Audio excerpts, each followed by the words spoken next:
पिछले 10 सालों में कितनी बार चुनाव आयोग का नाम आया है, शायद अब हम वो गिनती भी भूल गए होंगे। हर बारी एक नया आरोप पार्टियां लगाती हैं, विपक्षी पार्टियां, और चुनाव आयोग कभी तो उसका जवाब देता है और कभी उसका जवाब नहीं देता। आपने सही बात बोली कि वोटर लिस्ट क्या सरकार बनाती है। मैंने नहीं बोला नहीं, आपने बोला क्या, और आपने सही बोला कि सरकार वोटर लिस्ट नहीं बनाती है। मगर पूरे देश में वोटर लिस्ट पर सवाल उठ रहे हैं। हर स्टेट में, हर ऑपोजिशन के स्टेट में और महाराष्ट्र में black and white voter list पे सवाल उठे हैं। तो पूरा ऑपोजिशन मिलकर सिर्फ ये बोलने दीजिए, पूरा ऑपोजिशन सिर्फ मिलकर ये कह रहा है कि वोटर लिस्ट पे यहां पे एक डिस्कशन हो जाए। आप बनाते नहीं हो, इसको हम एक्सेप्ट कर रहे हैं, आप डिस्कशन तो कीजिए। आज हम बात करेंगे EPIC यानी कि इलेक्टोरल फोटो आइडेंटिटी कार्ड को लेकर उठे विवाद की। यह मुद्दा चुनावी प्रक्रिया की विश्वसनीयता पर सवाल खड़ा कर रहा है। तो आखिर इपिक है क्या और क्यों यह चुनाव आयोग के लिए चिंता का विषय बना हुआ है, आइए इसे विस्तार से समझते हैं। The issue of duplicate epic cards is extremely serious. All parties have now recognized it. All opposition parties have recognized it. Ever since Bengal Chief Minister Mamata Banerjee flagged the issue, all opposition parties have now recognized that duplicate epic cards are a very serious issue and they pose a threat to electoral democracy.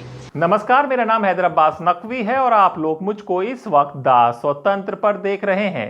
EPIC यानी EPIC यानी electoral photo identity card Bharat में मतदाता पहचान पत्र। यह card चुनाव आयोग द्वारा जारी किया जाता है और इसमें मतदाता का नाम, फोटो, पता और एक यूनिक नंबर जिसे इपिक नंबर कहते हैं वो होता है।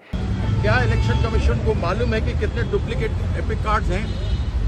तभी वह एक निर्धारित समय दे रही है। इसके ऊपर एक बहुत बड़ा प्रश्न चिन्ह खड़ा होता है कि एक एपिक कार्ड जो किसी दूसरे राज्य का हो, जिस प्रकार से मेरा आधार कार्ड मेरा है वो आपका नहीं हो सकता, उसी प्रकार से मेरा एपिक कार्ड के ऊपर किसी दूसरे, तीसरे, चौथे का नाम कैसे आ सकता है? हाँ, इसका उद्देश्य मतदान के दौरान मतदाता की पहचान सुनिश्चित करना और धांधली को रोकना होता है। लेकिन हाल में इस पर विवाद होने लगा। जी हां, हाल में इपिक नंबर को लेकर एक बड़ा विवाद सामने आया। दरअसल कई राज्यों में एक ही इपिक नंबर कई मतदाताओं को जारी किया गया। ये समस्या पश्चिम बंगाल, महाराष्ट्र और हरियाणा जैसे राज्यों में देखी गई। तृणमूल कांग्रेस के सांसदों ने लोकसभा में इस मुद्दे को उठाया और कहा कि पश्चिम बंगाल और हरियाणा की मतदाता सूची में एक ही इपिक नंबर दिखाई दिया है। ये इलेक्शन कमीशन ऑफ इंडिया सबसे बड़ा फ्रॉड है। जिस प्रकार से ED फ्रॉड है, CBI फ्रॉड है, उसी प्रकार से election commission of India fraud है। एक बार सुप्रीम कोर्ट ने कहा था कि CBI केज पैरेट है, पिंजड़े में बंद तोता है। ये इलेक्शन कमीशन ऑफ इंडिया पिंजड़े में बंद एक मैना है। आप देख लीजिए चैप्टर 9 देखिए, इलेक्टर्स फोटो आइडेंटिटी कार्ड, इसके अंदर स्पेसिफिक ही लिखा हुआ है कि एपिक नंबर आपका स्पेसिफिक नंबर है, वो किसी और को दिया नहीं जा सकता। अल्फा न्यूमेरिक है, वो किसी दूसरे को नहीं दिया जा सकता। आपके मरने के साथ वो कार्ड एपिक नंबर भी खत्म हो जाएगा। और यह सारा खेल बीजेपी के साथ मिलकर कर रहे हैं। जहां जहां इनकी सरकारें नहीं है, दिल्ली में यही हुआ, महाराष्ट्र में यही हुआ, हरियाणा में यही हुआ। उन्होंने इसकी जांच और मतदाता सूची के पूर्ण संशोधन की मांग की है। चुनाव आयोग पर क्यों है शक, ये भी एक सवाल उठता है, क्योंकि चुनाव आयोग पर शक के कई कारण हैं। देखिए, जिस तरीके से महाराष्ट्र में ये मॉडल शुरू हुआ कि आपने हेरा फेरी की है वोट्स की, 5 महीने के अंदर 40 लाख वोटर्स ऐड किए हैं। एक ही रेजिडेंशियल कॉलोनी में 7,000 वोटर्स को ऐड किया है। लास्ट 1 आवर में 1 घंटा जो इलेक्शन वोटिंग का रह जाता है उसमें 76 लाख वोटर आ जाते हैं। अभी तक ना टोकन प्रेजेंट कर पा रहे हैं, ना कोई रिकॉर्ड प्रेजेंट कर पा रहे हैं, इलेक्ट्रल रोल्स भी प्रेजेंट नहीं कर पा रहे हैं। वहीं फिर हमने दिल्ली में देखा, जो आम आदमी पार्टी ने लगातार उदाहरण के साथ सामने लाए थे, उस पर भी इलेक्शन कमीशन ने कोई जिम्मेदारी नहीं ली। अब सामने आ रहा है वेस्ट बंगाल में किस तरीके से हेरा फेरी चल रही है। ये इलेक्शन कमीशन की जिम्मेदारी होती है कि इस पे ट्रांसपेरेंसी बनाए रखें। आज एक वोटर का सबसे बड़ा अधिकार वोटिंग राइट ही है। अगर उसको भी आप डाइल्यूट कर देंगे, उसको भी आप नलिफाई कर देंगे, ये कहाँ तक लाजमी है? तो फिर आप कह ही दीजिए कि democratic model is not working.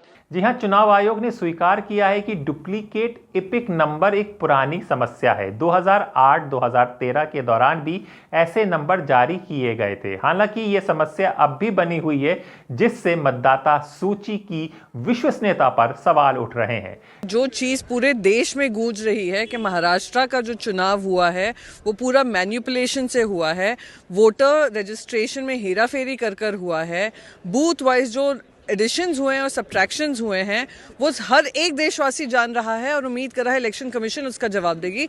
पर सिर्फ इलेक्शन कमीशन के कान तक ये नहीं पहुंचा है किस तरीके की हेराफेरी हुई है। मैं फिर से कहूंगी, जो राहुल गांधी जी ने कहा है वो हर महाराष्ट्र वासी के भी मन में है। जी हां, मतदाता की संख्या में अचानक वृद्धि हो जाती है। हाल के राज्य चुनाव में मतदाताओं की संख्या में अचानक वृद्धि देखी गई। उदाहरण के लिए महाराष्ट्र में 2024 के आम चुनाव के बाद सिर्फ 6 महीनों में 48 लाख नए मतदाता जुड़े। जो मैं जोड़ना चाहूंगा कि लोकसभा और विधानसभा चुनाव के बीच में महाराष्ट्र के अंदर 40 लाख नए वोटर जोड़े गए। क्या इसकी संज्ञा इलेक्शन कमीशन को नहीं थी? ये बात चुनाव आयोग के लिए चिंता का विषय बन गई है। जी हां, एक से अधिक राज्यों में मतदाता। एक और बड़ी समस्या ये है कि मतदाता के पास अलग अलग राज्यों में एक से अधिक एपिक नंबर हो सकते हैं। इससे प्रवासी मतदाताओं एक से अधिक जगह वोट डाल सकते हैं, खासकर जब चुनाव क्रमिक रूप से हो। The thing to understand is the number of voters who voted for these three parties has not reduced between Lok Sabha and Vidhan Sabha. We have got the same amount of votes. And here is an example. So the Congress vote in Lok Sabha 2024 is 1.36 lakh votes. In Vidhan Sabha, we get 1.34 lakhs. Very close. 35,000 new voters are added. And BJP in Lok Sabha gets 1.9 lakh votes, and then in Vidhan Sabha they get 1.75 lakh votes. And most of those voters that provided the BJP with their victory come from those 35,000 new voters who have been added. And this is not the case in only one constituency. It is the case in multiple constituencies. It is the case in Shiv Sena constituencies, Congress constituencies, NCP constituencies.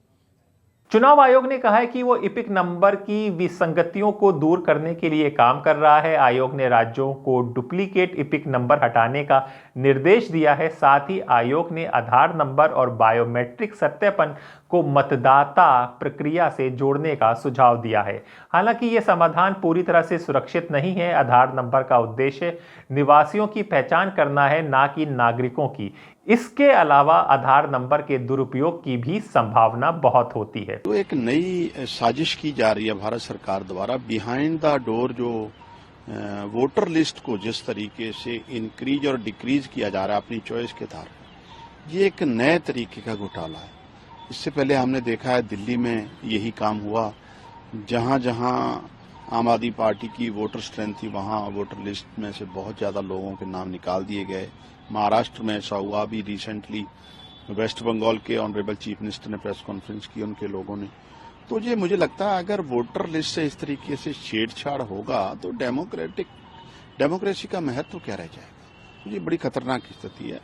इसको लेकर सरकार से जवाब मांगा गया है, लेकिन सरकार जवाब देने की बजाय अपोजिशन की आवाज दबाना चाहती है। इस समस्या के समाधान के लिए चुनाव आयोग को एक स्पष्ट डी डुप्लीकेशन प्रक्रिया शुरू करनी चाहिए। इसके तहत प्रत्येक मतदाता के पास केवल एक एपिक नंबर और मतदाता पहचान पत्र होना चाहिए। साथ ही मतदाता को केवल अपने निवास स्थान पर वोट डालने की अनुमति दी जानी चाहिए। तो दोस्तों, एपिक विवाद चुनावी प्रक्रिया को पारदर्शिता और विश्वसनीयता पर सवाल खड़ा करता है। चुनाव आयोग को इस मुद्दे को गंभीरता से लेना चाहिए और ठोस कदम उठाने चाहिए, ताकि आने वाले चुनाव पूरी तरह से निष्पक्ष और पारदर्शी हों। हमारे साथ जुड़े रहिए और द स्वतंत्र देखते रहिए और अपने दोस्त हैदर अब्बास नकवी को इजाज़त दीजिए। फिर होगी मुलाकात एक नए विचार के साथ। तब तक के लिए नमस्कार।